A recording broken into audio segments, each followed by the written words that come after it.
मित्रों प्रणाम। सबके भीतर बैठे हुए परमात्मा को नमन। ऐसी घड़ी आती है जीवन में, कई बार हम निर्णय नहीं ले पाते हैं। निर्णय लेना कठिन हो जाता है, असंभव होता है कुछ भी कर पाना। निर्णय ले पाना, वो भी अपने परिवार वालों के खिलाफ अर्थात विरुद्ध जाकर युद्ध करना। युद्ध करना ही नहीं बल्कि उस काल के अनुसार उनका वध भी करना था, समूल नाश करना, ताकि धर्म की स्थापना हो सके। उस समय निर्णय लेना सिखाती है भगवत गीता। जब हाथ को हाथ रास्ता नहीं सूझता है, किससे पूछें किससे बूझें क्या करें, तब मार्ग दिखाती है भगवत गीता। जब मोह हो भरपूर युद्ध हो समर में चौं ओर, तब काम आती है गीता।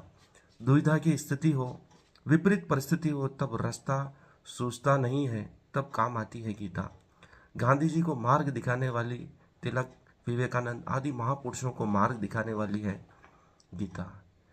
ऐसे समय में गुरु बनकर सामने आते हैं कृष्ण, योगेश्वर कृष्ण। गुरु नहीं होते तो हम तो योग्य ही नहीं है उस उपलब्धि के, जो हमें गुरु अनायास अहेतु कृपा करके दे देता है। कृष्ण ने दिव्य दृष्टि दी अर्जुन को। वर्तमान में भगवान रामकृष्ण परमहंस ने विवेकानंद को यह दृष्टि दी। यह कभी संभव हो ही नहीं पाता चमत्कार यदि गुरु नहीं होता। इसलिए कहा है काके लागू पाए, गुरु गोविंद दो खड़े काके लागू पाए। आप कभी योग्य नहीं होते हो, कभी योग्य होते ही नहीं हो, गुरु को ही कृपा करनी पड़ती है। जाने किस घड़ी में गुरु की कृपा हो जाती है। गुरु परीक्षा लेता रहता है शिष्य की, जाने किस क्षण में वह कृपा कर देता है। इसलिए गुरु के साथ रहने का महत्व है। शिष्य लगातार गुरु के आदेशों का पालन करता रहता है। गुरु की किस कृपा दृष्टि से उसका उद्धार हो जाए, यह परमात्मा की सबसे बड़ी कृपा है। क्योंकि शिष्य कभी योग्य होता ही नहीं है, क्योंकि उसका जो स्तर है गुरु के स्तर से बहुत नीचा रहता है।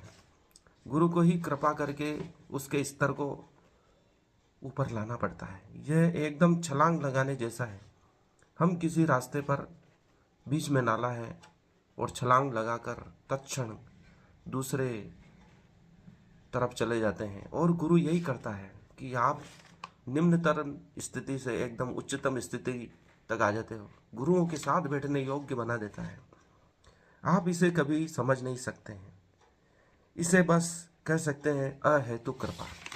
बिना कारण से गुरु कृपा करता है, क्योंकि यह उपलब्धि इतनी महत्वपूर्ण है, इतनी अनमोल है कि उसका कोई मोल चुका नहीं सकता। लेकिन गुरु आप पर कृपा करके आशीर्वाद देकर उस योग्य